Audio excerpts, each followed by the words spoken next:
എങ്ങട്ടാ മേശ വെയിറ്റ്? ഞാൻ കോഴിക്കോടേക്ക് എന്തേ കറി തവങ്ങോട് ബുക്ക് ചെയ്യാൻ പോവാ. കോഴിക്കോട് കൈത്തട്ടിന്റെ നാടകം ബുക്ക് ചെയ്യാൻ പോവാ. കോഴിക്കോട് കോഴിക്കോട് എന്താ പരിപാടി? പരിപാടി 3-ാം തീയതി. അല്ല നിങ്ങളെ പരിപാടി എന്താണ്? ഞങ്ങളെ പരിപാടിയോ? 5-ാം തീയതി. 5-ാം തീയതി. അങ്ങനെ പോസ്റ്റർ ഉണ്ട്. നിങ്ങളൊരു കാര്യം മനസ്സിലാക്കണം. നിങ്ങളിപ്പോ അത് ബുക്ക് ചെയ്യാൻ വേണ്ടി അങ്ങോട്ട് വായണ്ട. കോഴിക്കോട് അതിപ്പോ കോഴിക്കോട് നഗരസഭ പിന്നെ ടൗൺ ഹാളും ടാഗോർ ഹാളും ആർക്കും കൊടുക്കില്ല, പൂട്ടിട്ടിരിക്കുക. എന്താ സംഭവം? അതിപ്പോ റിപ്പയറിംഗിന് ഉള്ളത് അത് യാതൊരു കുഴപ്പമില്ലല്ലോ. കുഴപ്പമില്ല, നിങ്ങൾക്കല്ല കുഴപ്പമില്ല.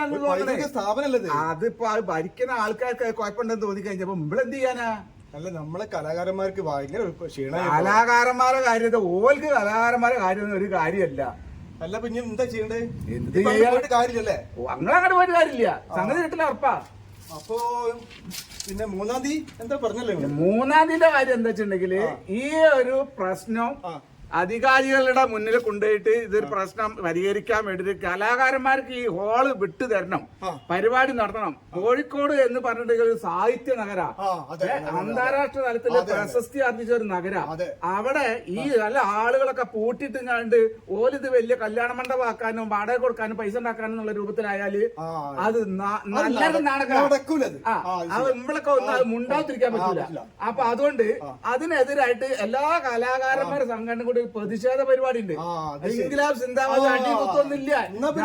കളി സാഹിത്യമൊക്കെ ആയിട്ട് ചിത്രമരയും നാടകവും പാട്ടും അങ്ങനെയൊക്കെ ആയിട്ടുള്ള ഒരു പ്രതിഷേധ പരിപാടി അവതരണം.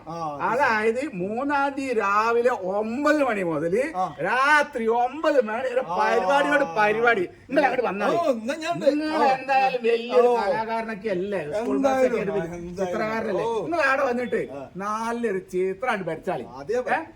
എന്തായാലും വരണം. എന്നാ പിന്നെ 3-ാം തീയതി. ഓക്കെ ശരി, എന്നാ പറയാൻ ഓക്കെ ശരി. ഓക്കെ.